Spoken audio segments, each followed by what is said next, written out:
Λοιπόν, φίλες και φίλοι, ξέρετε ότι δεν ασχολούμαι με ιντερνετικές ίντρικες γενικά.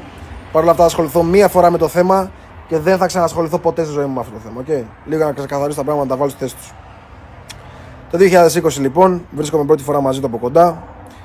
Και το πρώτο πράγμα που του λέω με το που μπήκε στα μάξι μου είναι ότι φίλε, προκειμένου να ασχοληθώ εγώ μαζί σου, θα κάνουμε μια συμφωνία. Απλά και ξεκάθαρα. Η συμφωνία έλεγε: θα κρατήσω εγώ το 100% από τα streams, εσύ το 100% από τα lives. Σύμφωνοι. Σφίξαμε τα χέρια και από τότε ξεκινήσαμε. Εγώ πήρα ένα παιδί από το χωριό και τον έκτισα κυριολεκτικά από το 0. Πριν βγάλει κομμάτια στο Instagram. Στο Ιντερνετ, στο YouTube.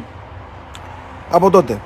Είχε πάρα πολύ mentoring από μένα. Για το πώς να κινείται, πώς να μιλάει, πώς να ηχογραφεί μέσα στο στούντιο. Τα πάντα μέχρι free mix master, free feats από μένα, free beats, free album covers. Τα πάντα free. Τον έβαλα στην τηλεόραση, παπούτσια, κινητά, καινούργια, όλα τα πάντα. Και γυρνάει τώρα αυτός να πει κακά πράγματα για μένα. Μετά από τόσα πράγματα λοιπόν που έχω κάνει εγώ για αυτόν, μια μέρα γυρνάει και μου λέει ότι μάγκα δεν μου κάνει αυτό το deal.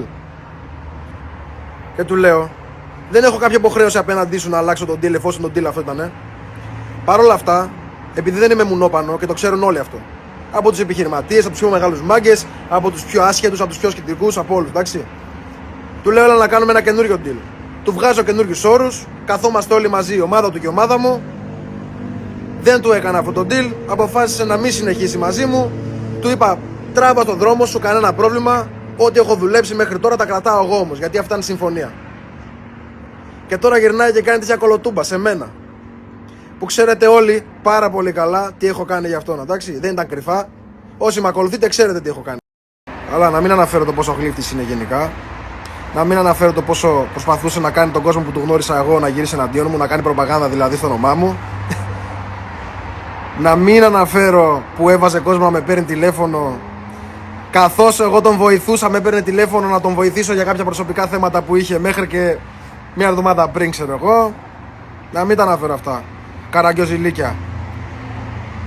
Τέλος πάντων. Ξαναλέω, πάρα πολύ ασχολήθηκα μέχρι εκεί.